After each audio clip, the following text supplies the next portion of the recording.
आगे ना आप जब भी शयन करें याद रखें आप एक योग को धारण कर रहे, ठीक है ना। और वो योग क्या है कि अपनी इंद्रियों को आदेश देना सीखे, तब आपकी इंद्रियां आपके वश में हो जाएगी। हमेशा एक योग करे जो दुनिया का सबसे सुपर योग है, आगे ना समझ, उसमें आपका बल भी कोई नहीं लगना। आप जब भी सोए तभी अपनी सारी इंद्रियों को आदेश दे, हे मन बुद्धि और जो मेरा अहंकार स्वरूप है वो भी, तुम सारे निश्चेष्ट हो जाओ।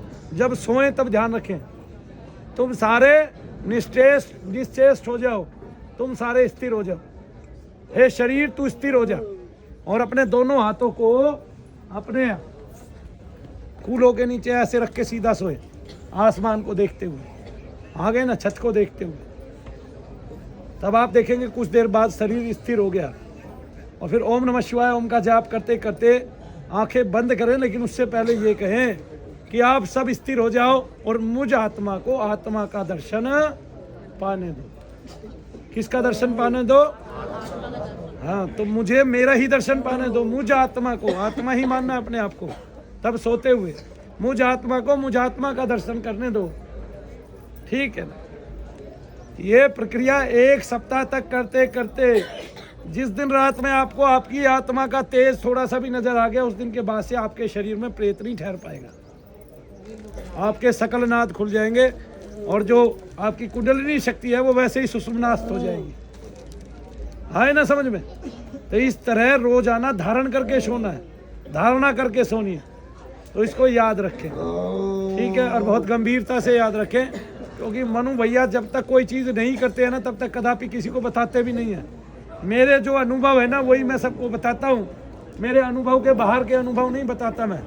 और बाहर का तो मैं अगर कुछ बताता हूँ तो वो गीता से ही लेता हूँ ज़्यादातर, या ऐसे संतों की वाणियाँ मैं पढ़ता हूँ, जो संत हमारे सबके बीच में पैदा होकर जिन्होंने ईश्वर भक्ति प्राप्त की है, जो सही मायनों में ईश्वराभिमुख हुए हैं और जिन्होंने भगवान को देखा है, उन्हीं संतों उन्हीं भक्तों को मैं पढ़ता हूँ। उनको नहीं पढ़ता जो जगह जगह बैठे हुए गुरु बने और जिनके सामने प्रेत खेल रहे हैं, जिनके सामने जो है प्रेत वाले बैठे हैं, और उनको कदापि उस अपने शिष्य का कल्याण की थोड़ी सी भी कामना नहीं है कि अगर इस प्रेत से इसका घर छूट जाए तो ये कुछ भजन कर लेगा, कुछ भक्ति भाव में बैठ लेगा। आज चोला धारण करके करोड़ों लाखों महात्मा बैठे हैं, ठीक है ना। यूं माने तो उनके सामने वाले जितने भी हैं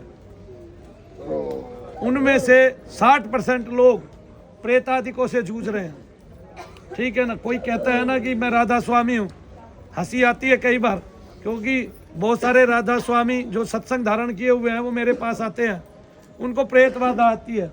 एक माता केला है, उनको इतनी जबरदस्त प्रेत बाधा है, पता नहीं कब से है। तो नाम दान लेके भी आपका उद्धार नहीं हो पाता है। ऐसे बहुत सारे महात्मा हैं, बहुत सारे नहीं सारे ही हैं लगभग, ठीक है ना।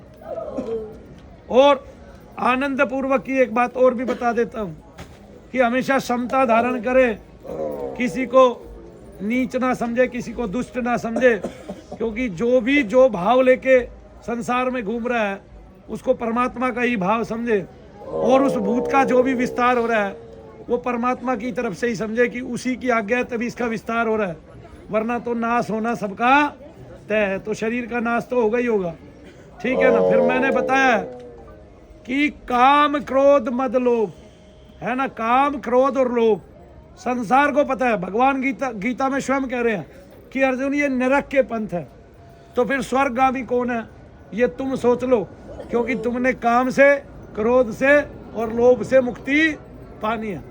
और इन सबसे अगर मुक्ति पानी है तो हमेशा अपने चित्त को प्रसन्न रखो, सुख में भी और दुख में भी।